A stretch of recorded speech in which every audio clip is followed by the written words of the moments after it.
Romains chapitre 13, lisons le verset 7. Rendez à tous ce qui leur est dû. L'impôt, à qui vous devez l'impôt. Le tribut, à qui vous devez le tribut. La crainte, à qui vous devez la crainte. L'honneur, à qui vous devez l'honneur. On peut continuer. Le respect, à qui vous devez le respect. L'amour, à qui vous devez l'amour. La soumission, à qui vous devez la soumission. Le travail bien fait, à qui vous devez le travail bien fait. Tout ce que vous devez aux gens, il faut le leur donner. Donner à chacun ce qui lui est dû. Plusieurs personnes négligent les relations humaines. Si dans ta vie, tu négliges les relations humaines, tu ne pourras pas faire des exploits. On est en train de parler de faire les exploits. Si tu n'as pas pris conscience de l'importance des autres êtres humains autour de toi, il te sera difficile de faire des exploits parce que tu ne peux pas le faire toi seul. Ou alors, tu peux commencer seul, mais à un certain moment, tu auras besoin des autres. Et si tu ne connais pas l'importance des autres et que tu bafoues vos relations, tu vas te retrouver seul.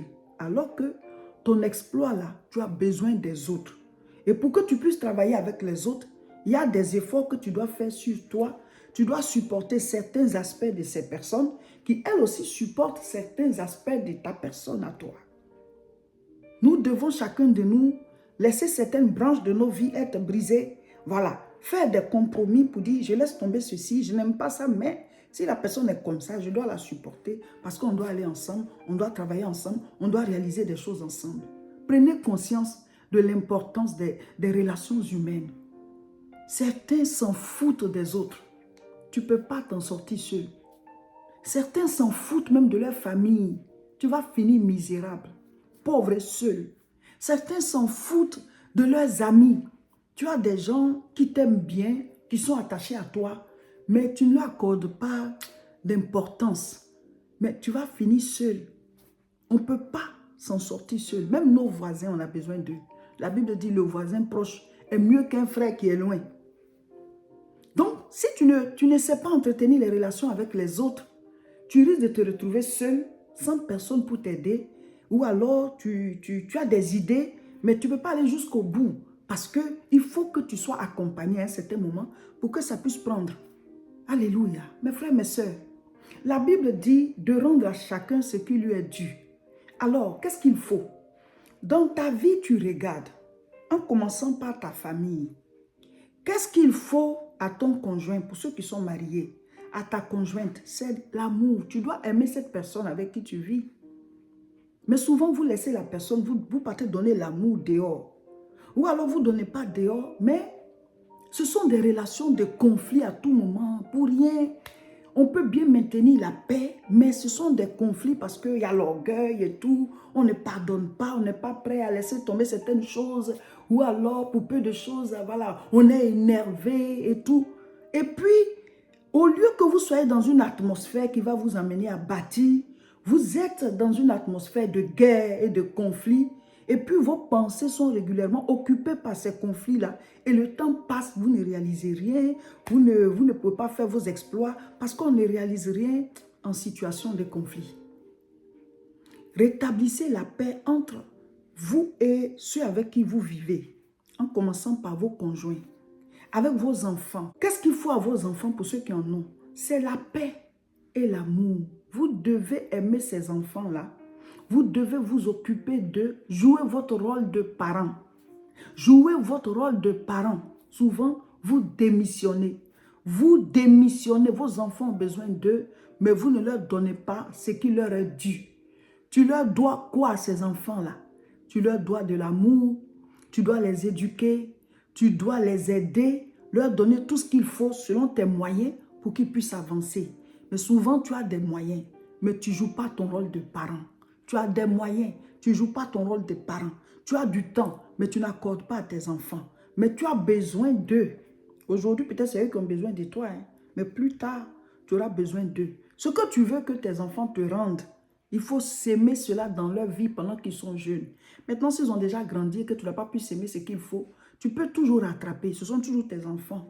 même les coups de fil pour pouvoir parler ensemble, s'humilier. Parce qu'en tant que parent, souvent, on est orgueilleux. Mais quand tu as tort, il faut reconnaître que tu as tort. Si tu arrives à t'excuser, à demander pardon à tes enfants, tu crois que tu es en train de te rabaisser. Mais non, tu leur apprends cela. Le jour qu'ils seront en tort, mais ils vont aussi s'humilier et demander pardon.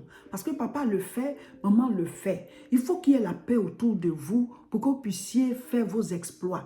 Ceux qui sont dans des circonstances de conflit régulièrement à la maison, vous êtes difficile à vivre avec votre conjoint, votre conjointe, difficile à vivre avec vos enfants, difficile à vivre avec quiconque habite chez vous. Vous êtes dans des perpétuelles relations de conflit. Vous allez bâtir quoi? L'atmosphère est une atmosphère de guerre. Vous bâtissez quoi? Vous ne pouvez pas faire d'exploit. Il faut avoir la paix pour pouvoir vraiment travailler et puis faire ses exploits. C'est important. Ou alors tu fais ces exploits-là, mais tu ne les fais pas totalement. C'est pour cela que la Bible dit, tant que ça dépend de vous, soyez en paix avec les autres. Si ça ne va vraiment pas, va rétablir la paix. Si c'est toi qui dois t'humilier, humilie-toi. Demander pardon, ça ne veut pas dire que tu es faible. Au contraire, c'est la force.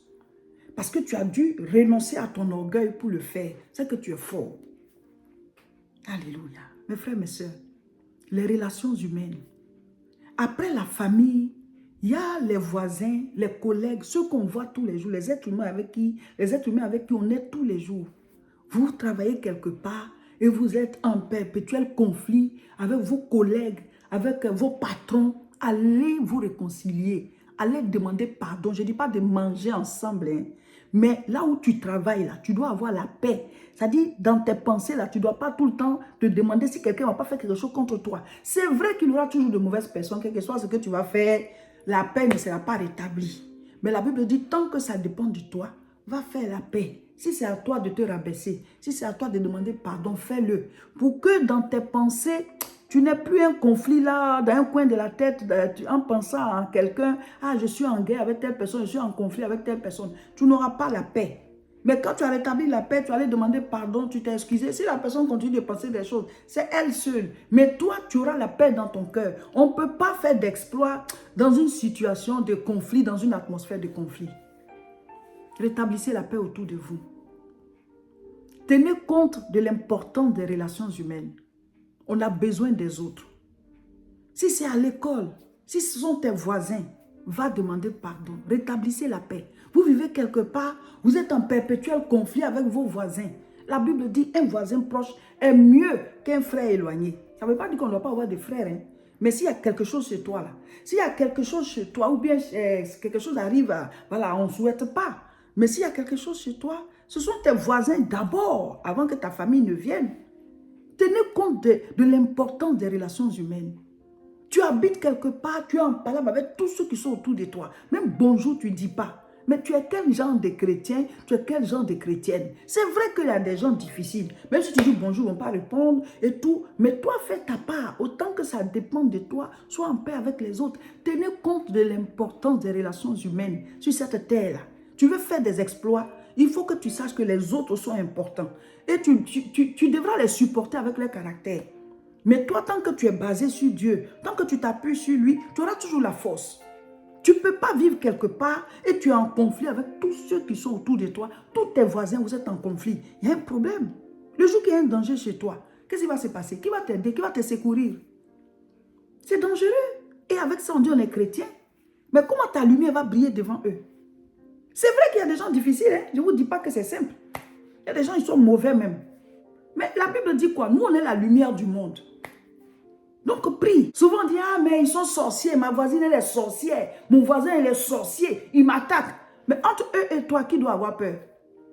Qui doit avoir peur? C'est eux. Parce que toi, tu as la lumière en toi. Jésus dit, je suis la lumière du monde. Le problème, c'est que vos lumières sont cachées. Tu dis, tu es chrétien, mais dans le quartier, là, c'est toi qui es plus mauvais. Tu ne pries pas, tu fais les mauvaises choses aux gens. Donc, ta lumière ne brille pas. C'est toi qui es rancunier, c'est toi qui tu critiques, tu te moques, tu fais les commérages seulement. Mais ta lumière ne brille pas, donc tu as peur, le sorcier va t'attaquer, tu as peur. Et leur puissance, ils ne jouent pas avec ça. C'est toi, tu joues avec la prière, tu joues avec la parole de Dieu, tu ne veux pas marcher selon les lois du Seigneur. Donc, tu veux quoi? Mes frères, mes soeurs, En tant que chrétien, là, on veut faire des exploits, non? Mais on a besoin des autres. Hein. On a besoin des autres. Les relations familiales, après la petite famille, là, la grande famille. Soyez en paix avec les gens. Il y aura toujours des mauvais cousins, de mauvaises cousines, de mauvaises tantes, de mauvaises mamans, de mauvais papas. Il en aura toujours. S'il y a eu Caïn, là, c'est qu'il en aura toujours. Mais vous, soyez en paix. On ne dit pas de les faire entrer chez vous, de manger avec vous, d'aller manger chez eux. Vous devez toujours vous protéger. La Bible dit, soyez prudents comme des serpents. Simples comme des colombes, hein, mais prudents comme des serpents. Donc, toi, tu fais la paix. Mais tu sais, spirituellement parlant, qui la personne là est.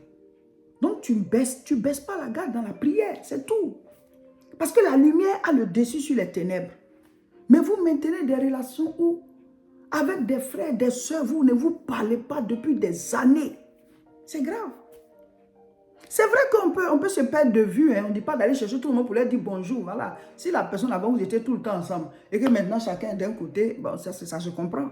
Mais souvent, vous vous voyez, mais vous ne vous parlez pas. Vous vous retrouvez à des réunions, vous ne vous parlez pas. Vous vous retrouvez à des cérémonies, vous ne vous parlez pas. C'est quoi le problème? Pourtant, tu es la lumière du monde.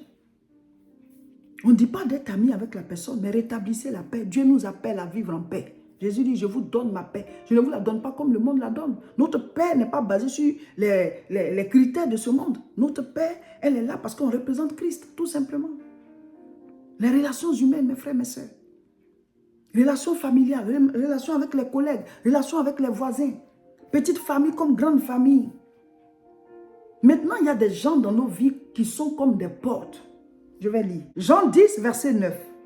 Je suis la porte. Si quelqu'un entre par moi, il sera sauvé. Il y a des personnes qui sont comme des portes pour toi. Jésus dit, je suis la porte. Si quelqu'un passe par moi, il sera sauvé. Tout ce que le Seigneur dit là, c'est la vérité. De la même manière, il y a des personnes qui sont des portes pour toi. Et si tu passes par cette personne qui est la porte, il y a des choses que tu trouves. Jésus dit, je suis la porte. Si quelqu'un passe par moi, il sera sauvé. De la même manière, il y a des êtres humains qui sont comme des portes pour toi. Quand tu passes par cet être humain, tu trouves des choses, tu rentres en possession de certaines choses. Ce sont des gens qu'il ne faut pas décevoir. Ce sont des gens qu'il ne faut pas trahir. Ce sont des gens de qui il ne faut pas s'éloigner. Ce sont des gens à qui il faut toujours se soumettre. Pourquoi? Parce que cette personne est ta porte. Les personnes portent. Cette personne est ta porte. Souvent, ça peut être ton mentor dans ton domaine. Tu sais que par cette personne, tu as toujours accès à quelque chose. Par cette personne même, peut-être qu'elle ne t'a pas encore aidé, mais par elle, tu peux avoir accès à telle chose. Ce n'est pas celle-là que tu vas décevoir, ce n'est pas celle-là que tu vas trahir, ce n'est pas cette personne-là que, en général, même ne trahit personne. Mais surtout, tu dois faire attention à ce mentor-là. Vous avez trahi comme ça des gens qui vous ont déjà aidé une fois. Peut-être que cette personne était la porte pour toi.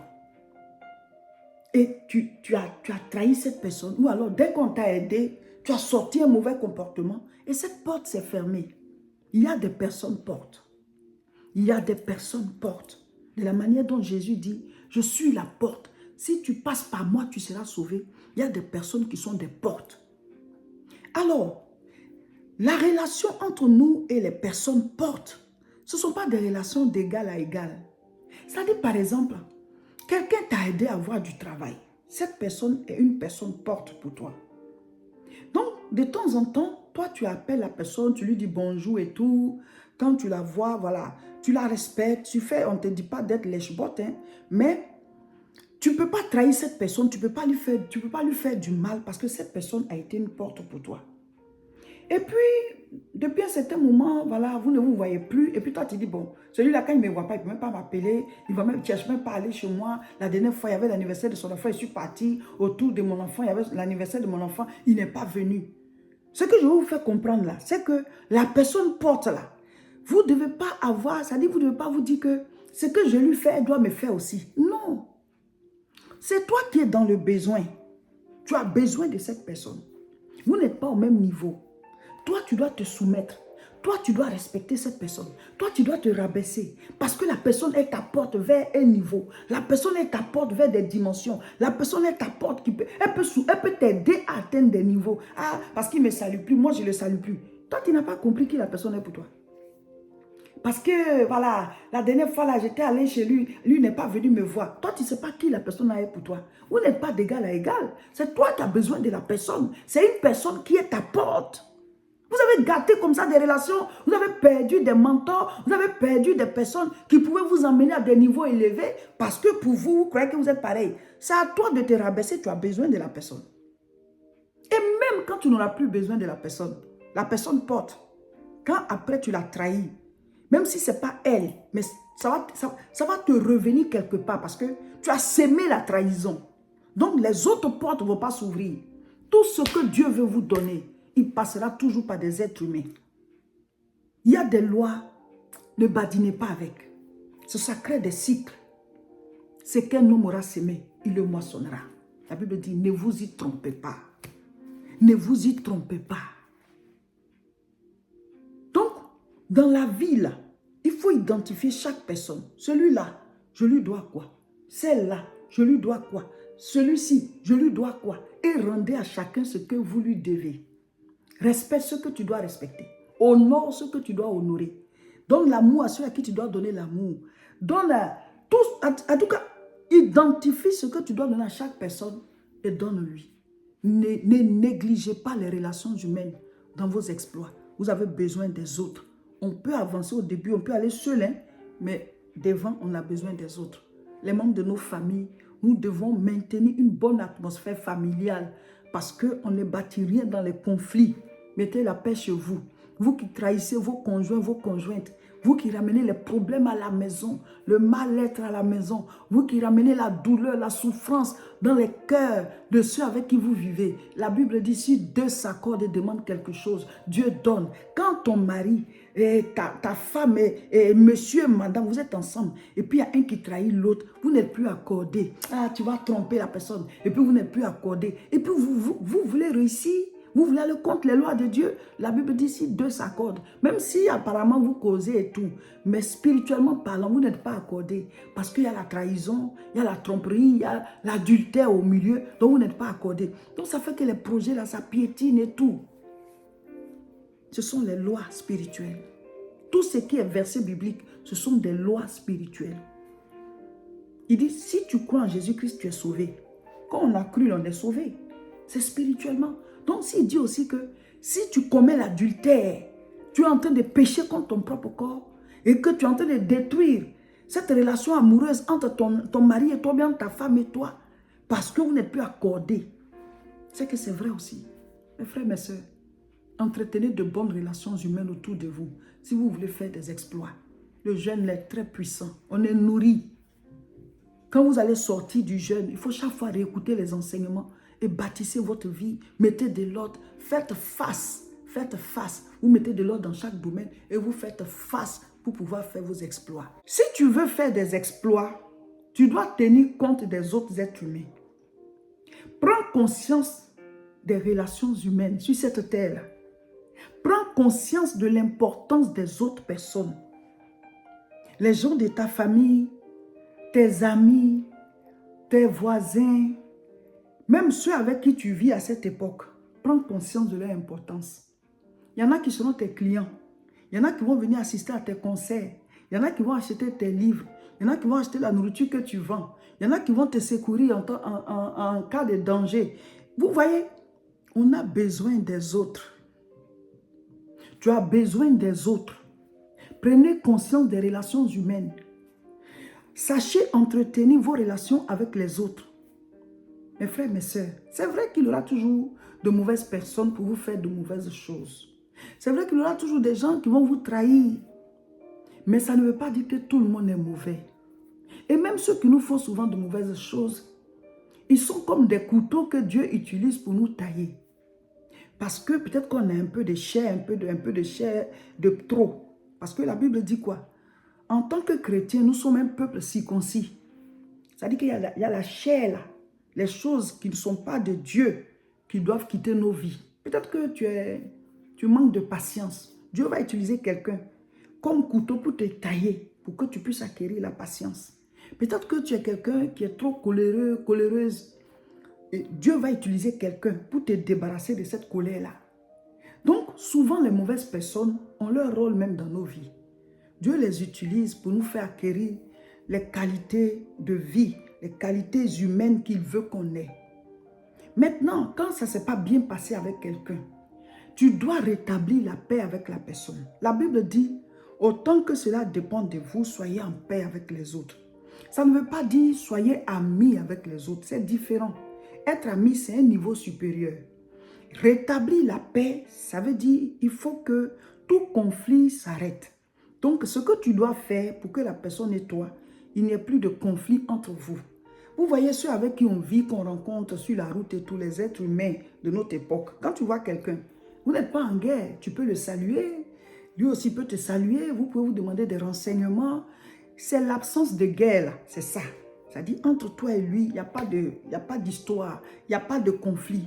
Mais ce n'est pas ton ami. Cette personne que tu as rencontrée, tu ne vas pas la faire rentrer chez toi, tu ne sais pas qui c'est. Donc, ceux avec qui vous avez eu des problèmes, rétablissez la paix. Mais ayant su qui la personne est, tu ne vas pas faire d'elle ton ami.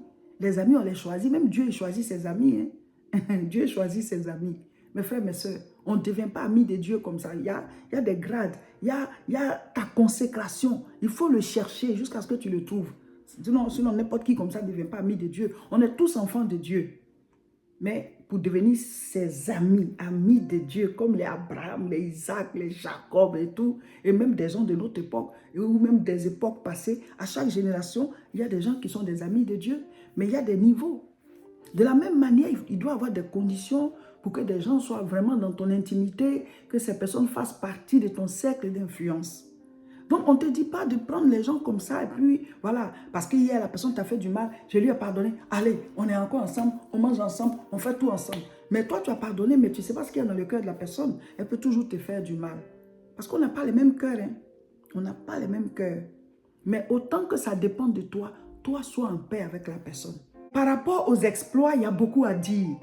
Parce qu'on dit connaître Dieu pour faire des exploits. Donc, tu dois entretenir ta relation avec le Seigneur. Tu dois comprendre les principes du fait d'être avec Dieu, le connaître là. Tu dois maîtriser ces principes-là. Naître de nouveau, marcher avec lui tous les jours par la vie de prière, la méditation de la parole, mettre la parole en toi par les enseignements et obéir surtout. Pour que la nuée t'accompagne, pour que le surnaturel soit avec toi, tu dois maintenir ta relation avec Dieu. Et pendant ce temps, tu fais des exploits, c'est-à-dire tu réussis dans tous les domaines, comme un arbre planté près d'un courant d'eau qui donne ses fruits en chaque saison. Mais on a dit aussi que au-delà de tous ces domaines où tu peux faire des exploits, il y a des domaines voilà, où Dieu emmène chacun de nous. Ce domaine-là, il est clé. C'est un domaine principal pour toi. On l'a appelé le grain sain.